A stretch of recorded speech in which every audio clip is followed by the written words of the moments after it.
Here we are in 10.3. It's our logarithms intro. So if you remember from 10.2, we introduced the exponential, and that's actually going to uh, start our conversation here about the logarithm. So you might remember I told you at the beginning of 10.2 that exponentials and logarithms are inverses of one another. So we're actually going to see that play out here at the beginning here. So okay, remember the exponential. If you think of it as a function, it's f of x equals b raised to the x.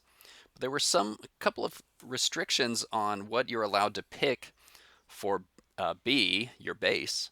It has to be a positive number, and it cannot equal 1 because that wouldn't be very interesting.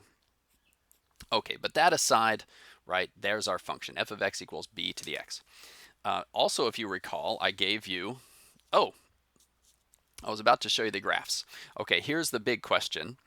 Um, is that function one-to-one?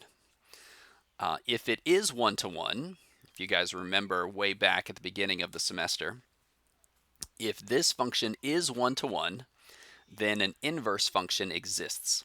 Only one-to-one functions have inverses. So let's ask that question. Hey, for that function right there, the exponential, is it one-to-one? Okay, now to answer this question of if it's one-to-one, we want to look at the graph. And maybe you guys remember the quick test that one can perform. So here were the graphs we saw last time very briefly on the exponential. Okay, so you might remember this one is exponential growth. This one is exponential decay, but they're very similar, right? They both pass through 1 on the y-axis. Okay, anyway, the question is one-to-one, and it'd been better if we were in class and I could say, hey, do you guys remember the visual test you can perform for if a function is one-to-one? My guess is a few people would remember. It's the horizontal line test. So I think I've got that question here. Do these, and we need both of them, do they both pass the horizontal line test? And the whole idea is if I'll use my pencil, if you lay a horizontal line on top of the graph and you kind of move it up, does it ever pass through more than once? For either of these. And no, a horizontal line will only pass through one time. So these do pass the horizontal line test. So that means our exponential function is one-to-one. Okay, so that means there is an inverse function out there. So then the question naturally becomes, so what is the inverse function of f of x equals b to the x? And in that same section back at the beginning on inverse functions, first thing we do is learn one-to-one, and then we learn how to find an inverse function. It's been a little while. Maybe some people remember. I'll tell you what those steps were. To find the inverse, you switch the x and the y, and then the idea is to isolate the y, right? Switch x and y, then isolate or solve for y. Okay, let's do it. So I'm going to take my function, and I'm going to think of it as y equals b to the x. Okay. Then I can switch the x and the y. Okay. Literally put the x where the y was and the y where the x was. X equals b to the y. No problem. I can do that. The second half of finding the inverse, though, turns out to be a problem.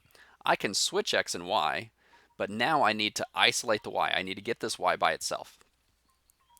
Now, I won't go into all the details, but it turns out that is not possible to do algebraically from the position of being in the exponent. There's no way that I can somehow get that out of the exponent and then do something to both sides. It can't be done. So people had to come up with a new notation. They said, okay, there's no algebraic way to do it yet, so we're going to create one. We know that it's a function. There's just no way for us to isolate the y. So people said, hey, let's call it this. And they came up with this idea of the logarithm, and it's got a funny notation. It's kind of part of the reason why a lot of students don't like it, because it feels very different. It's weird, almost alien, and it's got weird rules to it. We're going to learn later. But anyway, for now, isolating the y, people said, okay, let's just call it this. We know that it's out there. We know it's a function, an inverse function. Let's say y equals, that's the letters log. The b is a subscript. And then the x in parentheses is just kind of written in line with the log. And you would read that just like a function. This is the log of x with base b. B is still considered the base, but now it's the base not of the exponential. Now it's the base of the logarithm. So let me write that out for you, what I just said out loud. You would read that notation as the log of x, just like a function, the log of x, with base b, the subscript b. Okay. So let's move on. We're setting the stage here. So here's where we're at. I'm going to write that again here at the top of this next page. And at the same time, I'm going to put this double arrow with x equals b to the y. This is where it came from.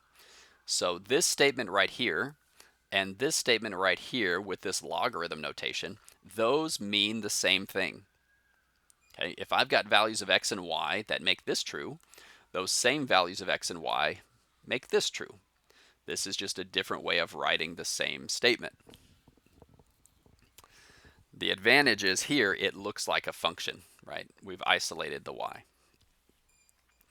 I also have a name for what we put inside those parentheses. Right now it's an x, but it'll get more complicated later.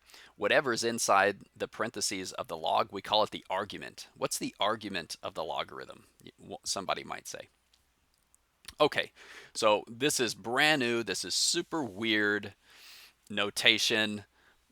This looks probably not too bad, but then all of a sudden, like, what the heck is that? Okay, so we're just going to get used to this idea. We're just going to put numbers in for x, y, and b, and we're just going to see this notation. Try to get familiar with it at the ground level. That's where we got to start. So that's what the first example is. It says to write in exponential form. Okay, so we're given the logarithmic form. Turns out that 5 would equal the log of 32 with base 2. Not that that really makes any sense to us. It just seems so bizarre. 5 equals the log of 32 with base 2. Yeah, that would equal 5. It's just written in this strange style. So we are going to rewrite this in the more familiar way as x equals b to the y. So we can see, okay, comparing, the y is a 5, the base is 2, the x is 32. So if we rewrite it like that, we'd have this right here. There's my x equals b raised to the y. 32 equals 2 to the 5th. And my camera's a little bit blurry here on kind of this edge, but I think that comes out pretty clear. What's important is on the more clear side. Hey, is that true? Does 32 really equal 2 raised to the 5th? Well, if you're not sure, put it in a calculator, and yeah, if you multiply 2 by itself 5 times, you definitely get 32. So this is, we get this.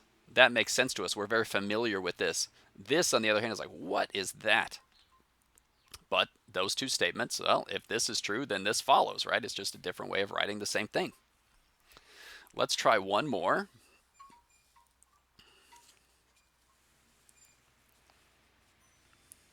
Okay. Now this one is even more strange. We've got a negative involved. Turns out negative 3 does equal the log of 1 over 64 with base 4. And we've even got a fraction involved, so negatives, fractions, oh boy. But we're going to rewrite it in the more familiar style, and we're like, oh, that does make sense. Okay, so I've got my x, my b, my y. So I'm going to put it in x equals b to the y form, x equals b raised to the y. And now look at that statement. Is that really true? Does 4 to the negative third really equal 1 over 64? And yeah, it does. 4 to the third is 64. And then when we make it negative, well, that does the reciprocal, right? So the negative exponent flips this over to be 1 over 64. So yeah, that is true. Well, of course, if this is a true statement, this is just a different way of writing the same relationship between those numbers. Although it looks incredibly weird. Okay, let's keep going. We're going to take it up a level. This time we're not just going to rewrite. We're going to determine the value. The log of 625 with base 5. And we're supposed to figure out what this equals. Oh my goodness. So here's the way I like to do it. If I need to figure out what that equals, right, if I scroll back a little bit, that's like I'm given the logarithmic form and I need to figure out why, right? So I'm told this, what does it equal? What number does that equal? So I'm going to think of it in this form because that's going to be a lot easier for me to process.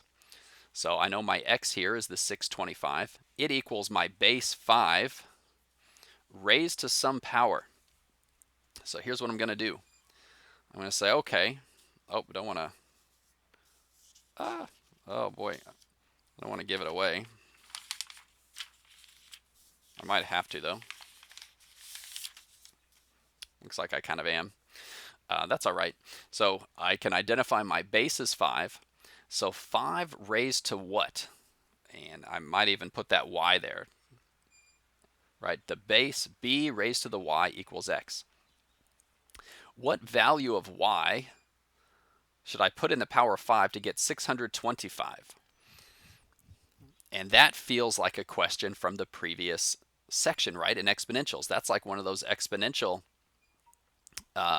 equations we were solving. Here, though, you might just guess and check and say, oh, well, it's 5 raised to the 4th.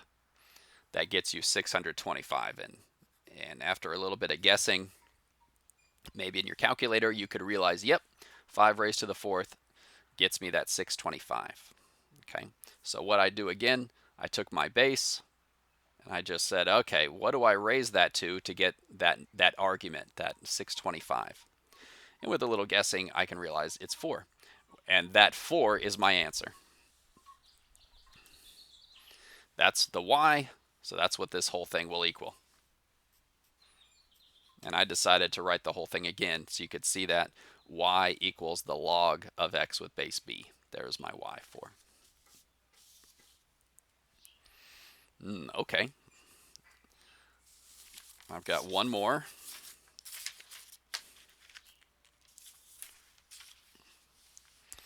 And we're going to take it to another level, right? We got this fraction. The base is a fraction. Oh my goodness. The log of 27 with base 1/3. Oh man. So I'll say, okay, same style as before. 1/3 raised to what power would give me the argument? So I'm going to write it. There's my base. Oh, I don't want to give it away.